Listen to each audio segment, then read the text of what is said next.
नमस्कार, मेरा नाम ज्ञानेश्वर है और आपने देखना शुरू किया है लाइव सिटीज।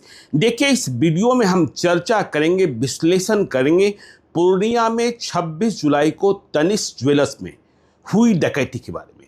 देखिए, 60 घंटे से अधिक गुजर चुके हैं और अब तक कोई गिरफ्तारी ये कहकर कि ये अपराधी शामिल था इस डांके जनी में नहीं हुई है।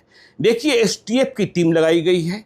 इसके अलावा पूर्णिया पुलिस की 5 टीमें काम कर रही हैं। कुछ लोग डिटेन्ड किए गए हैं, लेकिन हिरासत में लिया जाना, पूछताछ के लिए रोका जाना गिरफ्तारी नहीं है। देखिए, जब हम डाका कांड की बात करते हैं, तनिष्क डकैती की बात करते हैं, तो उसमें कई अपराधियों के चेहरे स्पष्ट रहे हैं। ऐसे में सवाल कई खड़े हो रहे हैं। पुलिस का दावा है। देखिए, पुलिस क्या दावा कर रही है। आज शाम को भी प्रेस विज्ञप्ति जारी की गई पूर्णिया पुलिस की ओर से। पूर्णिया पुलिस कह रही है कि अपराधियों की पहचान कर ली गई है। अपराधियों की पहचान हो जाएगी क्योंकि तस्वीरें स्पष्ट हैं। बिना नकाब के अपराधी थे और सीसीटीवी में कैद हो गए थे। देखिए, पुलिस कह रही कि भागने के रास्ते को हमने जान लिया है। यह जानकारी भी आई कि उन्होंने आगे जाकर कपड़े बदले हैं और यह भी कहा जा रहा है कि नेपाल में जाकर छुप गए हैं। इस बात का अंदेशा है।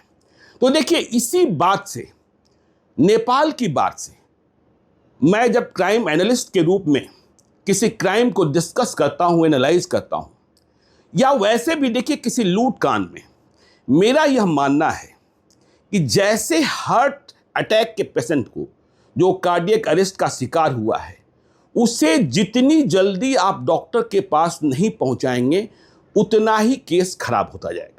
ठीक ऐसा ही लूट और डकैती कांड में होता है।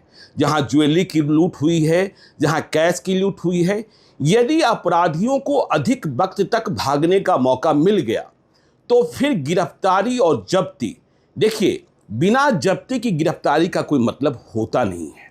इस कांड में जो अपराधी शामिल हैं वह गिरफ्तार तो होंगे ही होंगे, शायद उन्हें सजा भी मिल जाए क्योंकि तस्वीरें साफ साफ हैं, लेकिन जब्ती होती है कि नहीं होती है। और जैसे जैसे घंटे गुजरते जाते हैं, देखिए, मेरा स्पष्ट मानना है, नेपाल की बात पर हम आते हैं कि 60 घंटे गुजर गए हैं। इसका मतलब यदि गिरोह का कोई बाप नहीं है, दूसरा बाप जो स्वयं तनिष्क ज्वेलरी डकैती में शामिल न रहा हो, तो इस गिरोह में शामिल जो अपराधी हैं और सिर्फ वे ही हैं जिसने इस वारदात को अंजाम दिया है, उसने बंदर बांट कर लिया होगा। लेकिन यदि गिरोह का कोई बाप होगा तो माल जाकर वहां रखा गया होगा या उसने जहां कहा होगा वहां रखा गया होगा। ऐसी स्थिति में जब बाप है तो कुछ उम्मीदें बनी रहती है, लेकिन बाप नहीं है। फिर देखिए, यदि हम पॉजिटिव थिंकिंग करें तो यह मान सकते हैं कि उम्मीद की किरण जग सकती है कि बंटवारे में कोई लड़ाई हो जाए और इसके बाद पुलिस को खबर मिल जाए। देखिए, पुलिस कह रही है कि चेहरे हमने पहचान लिए, हमने कुछ लोगों को डिटेन किया है। यह कब होता है, कैसे होता है? देखिए, चेहरे पहचान लिए तो आपको पता चल गया कि अपराधी कौन है, लेकिन अपराधी नहीं मिल रहा है। आप प्रेशर माउंट करते हैं अपराधी के परिजनों पर। तो देखिए, यदि पुलिस ने सच में अपराधी की पहचान कर ली है, प्रेशर माउंट किया गया होगा उनके परिजनों पर, लेकिन परिजन भी बता नहीं पा रहे। इसका मतलब अपराधी जो हैं वह दुस्साहसी हैं, पेशेवर हैं, उन्हें परिवार से कोई वास्ता नहीं, यदि सच में अपराधी पहचान लिए गए। और देखिए, दूसरा खतरा क्या बना रहता है ऐसे मामलों में, मैं आपको एग्जाम्पल भी दूंगा आगे, कि यदि पुलिस अधिक प्रेशर माउंट करती है तो कुछ अपराधी जो होते हैं वे जाकर कोर्ट में सरेंडर कर देते हैं। जरूरी नहीं कि पूर्णिया में ही सरेंडर करें, हो सकता है बंगाल के अपराधी हो तो बंगाल के किसी न्यायालय में जाकर समर्पण कर देंगे। और फिर वैसी स्थिति में जब वह जेल चला गया तो सुरक्षित हो गया, उसे आप कब रिमांड पर लेंगे, क्या आप पूछताछ करेंगे, कोई 3rd डिग्री कर नहीं पाएंगे। तो ऐसी स्थिति में जब्ती, देखिए, 3 करोड़ से अधिक की लूट हुई है। पहले तो 20 करोड़ की बात आई, फिर 2 करोड़ की बात आई, फिर 3 करोड़ से अधिक जब फाइनल हिसाब किताब हुआ तो जेल में पहुंच जाएगा तो मुश्किल। लेकिन जब आज की प्रेस विज्ञप्ति हमने देखी और जब उसमें यह कहा गया कि नेपाल का रास्ता है, मतलब नेपाल में एंट्री ये अपराधी किए होंगे, ऐसी उम्मीद जताई जा रही है। तो मुझे आश्चर्य हुआ कि पुलिस वालों ने इतनी आसानी से यह कैसे बता दिया कि ये नेपाल चले गए। क्या ये जानकारी सच है? देखिए, कभी कभी पुलिस खेलती भी है कि मीडिया को या जो सूचनाएं हैं उन्हें डाइवर्ट कर दो, ताकि अपराधी यह समझे कि पुलिस हमें दूसरे रास्ते में पीछा कर रही है, हम अपने ठिकाने पर सुरक्षित हैं। तो देखिए, यदि सच में नेपाल भाग गए और यह बताया गया है तो यह गलती है। वैसे भी नेपाल में जो अपराधी घुस गया उसे निकाल पाना इधर के दिनों में बहुत ही मुश्किल है। नेपाल की पुलिस भारतीय पुलिस को सहयोग नहीं करती है, और यदि सहयोग किया भी गया, सहयोग मिल भी गया, तो वहां कोई आप जोर जबरदस्ती नहीं कर सकते हैं। और देखिए, हमने कल भी कहा था जब हम एनालाइज कर रहे थे कि यह जो गिरोह है, इस गिरोह का माल जो है वह नेपाल में खपता है। लेकिन यदि पुलिस ने डाइवर्ट करने की कोशिश की है कि अपराधी अपने ठिकाने पर जमा रहें, हम उनके करीब तक पहुंचने की कोशिश करते हैं। एक उदाहरण, बहुत स्ट्रांग एग्जाम्पल आपको देते हैं। अशोक महतो का नाम आपने सुना होगा। अभी अशोक महतो की पत्नी ने मुंगेर से चुनाव भी लड़ा था राष्ट्रीय जनता दल के टिकट पर, अनीता महतो ने। तो एक जमाने में 2006 का किस्सा बताते हैं, करीब 18 साल पहले का किस्सा।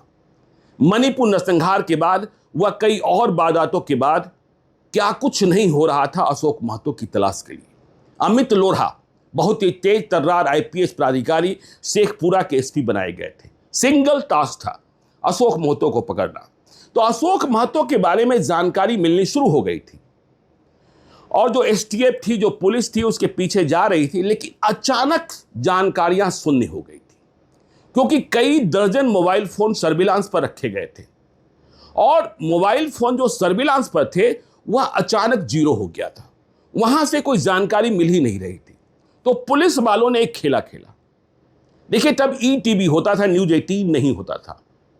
तो पुलिस वालों ने यह खेला खेला कि एक खबर प्रसारित करवा दी सूत्रों के हवाले से कि चलती हुई ट्रेन में पुलिस की मुठभेड़ अशोक महतो से हुई है, और अशोक महतो इस मुठभेड़ में घायल हुआ है, और वह चलती हुई ट्रेन से कूद गया है, शायद मारा भी गया।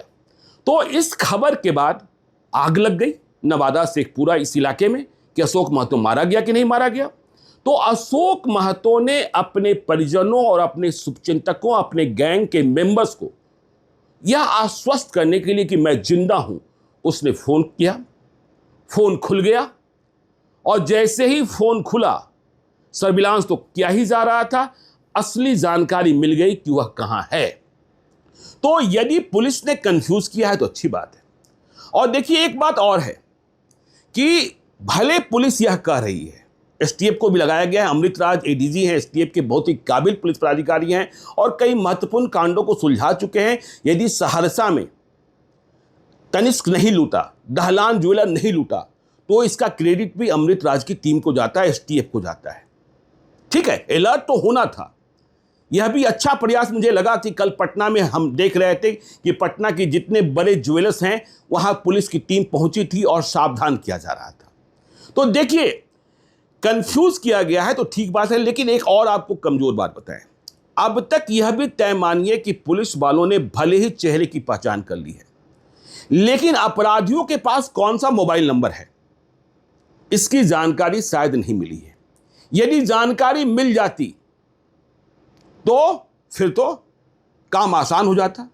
जो अभी 5 डिटेन किए गए हैं, कितने और डिटेन हो जाते। और यह भी सच है कि देखिए, जिस तरीके से वारदात को अंजाम दिया गया है, जिस तरीके से तनिष्क ज्वेलर में पहले कुछ अपराधियों ने प्रवेश किया ग्राहक के रूप में, बाद में जब सब समझ लिया गया कि भीतर सब कुछ ठीक ठाक है, अब डकैती डाली जा सकती है, तो उन्हें किसी ना किसी माध्यम से तो संपर्क किया गया। तो डंप डाटा पर भी पुलिस वालों ने काम किया होगा, इसमें भी कहीं कोई शक नहीं है। लेकिन फिर वही बात कि जितना घंटा गुजरेगा उतने घंटे में जो 3 करोड़ से अधिक के गोल्ड और डायमंड लूटे गए हैं उनका बंटवारा हो जाएगा। हमने ऐसी डकैतियों में देखा है। तो सबसे पहला काम तो मोबाइल। देखिए, मोबाइल एक ऐसा अस्त्र है जिसे तलाश कर, देखिए, हम कहानियां सुनाते रहते हैं यूपी बिहार के सबसे बड़े गैंगस्टर 95, 96, 97, 98 श्री प्रकाश शुक्ला, जिसने ब्रिज बिहारी प्रसाद की हत्या की, जिसने लखनऊ में वीरेंद्र शाही की हत्या की। यदि उसने मोबाइल इस्तेमाल न किया होता।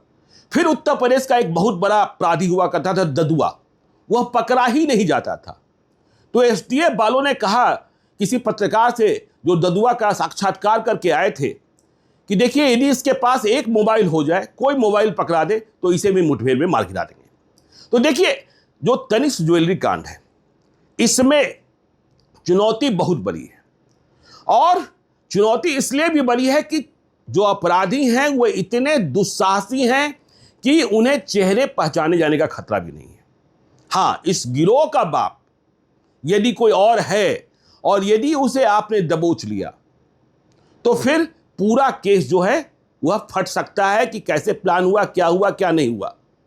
तो एसटीएफ लगी हुई है और अपराधी कहां तक भागेंगे, लेकिन कब पकड़े जाएंगे यह बड़ा सवाल है। और पकड़े गए तो माल नहीं मिलेगा, माल खप गया होगा, माल खप जाएगा। पटना के ही एक ज्वेलर की कहानी हम सुन रहे हैं कि उनके स्टाफ जो हैं ग्राहक को सामान दिलाने के बहाने 50 लाख रुपए का जेवर लेकर चले गए और चुनाव के दौरान इसके बाद स्टाफ पकड़ भी लिया गया। अब स्टाफ कह भी रहा है कि हां हमने चोरी की है लेकिन हमने जेवर बेच दिया, अब हमारे पास कुछ नहीं है। तो इस बात का ध्यान रखना होगा इस मामले में कि ये अपराधी जो हैं कहीं किसी न्यायालय में जाकर आत्मसमर्पण न कर दें। यदि आत्मसमर्पण कर दिया, सरेंडर कर दिया, तो रिमांड पर लेकर आप जब्ती नहीं करा सकते, वह माल खपा चुके होंगे। क्योंकि आजकल इतना लफड़ा है कि आप 3rd डिग्री जेल से बाहर निकाल कर तो नहीं कर पाएंगे। और नेपाल में यदि घुस गए हैं तो फिर यह केस बहुत क्रिटिकल हो गया है, ऑपरेशन बहुत टफ हो गया है, बहुत मुश्किल होगी। और फिर से हम बिहार के तमाम ज्वेलर्स से कहते हैं कि देखिए बिहार पुलिस की एक लड़ाई चल रही है।